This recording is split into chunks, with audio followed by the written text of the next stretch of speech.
সারা পৃথিবীতে গ্লোবাল স্ট্রাইকের ডাক দিয়েছে, তো এখন আর ঘুমাই থাকা যায় না। পরে আমি বাইরইলাম স্ট্রাইক করতে। আমি আর আমার ওয়াইফ চলে আসলাম নারায়ণগঞ্জের চাষারায়, কারণ আমার ওয়াইফের ভাবির বাচ্চা হবে। তো আমি আমার ওয়াইফকে হসপিটালে পাঠাইয়া আমি নিজে চলে আসলাম রাজপথে আন্দোলনে। এখানে চাষারায় অনেক মানুষ জড়ো হয়েছে, সবাই আসছে এই গ্লোবাল স্ট্রাইকে জয়েন করতে। ছাত্র, চাকরিজীবী, ব্যবসায়ী, নানান শ্রেণী পেশার মানুষ এখানে যুক্ত হয়েছে। অনেকের হাতেই পতাকা ছিল, এটার উপরে উঠে অনেকে পতাকা ঝুলাইতে আসছিল।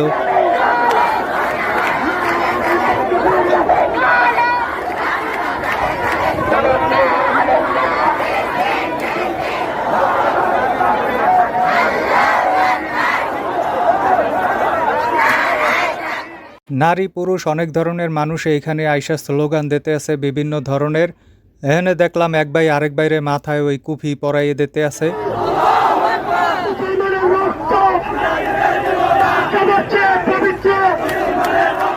এখানে অনেক ধরনের মানুষ হয়েছে। পরে আমি একটু শহীদ মিনারের ভেতরে ঢুকলাম। শহীদ মিনারের ভেতরে ঢুকে দেখি ও আল্লাহ, দেখি সব আত্মীয় স্বজন হারা স্লোগান দেওয়ায় ব্যস্ত আছে। এই কারণে হ্যাগো সামনে আর গেলাম না, দূরের থেকে ভিডিও করে আমি আবার বাইরে চলে আসলাম।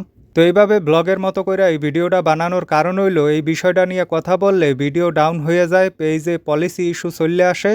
সুতরাং আই এম ব্লগ এটাই বাস্তব।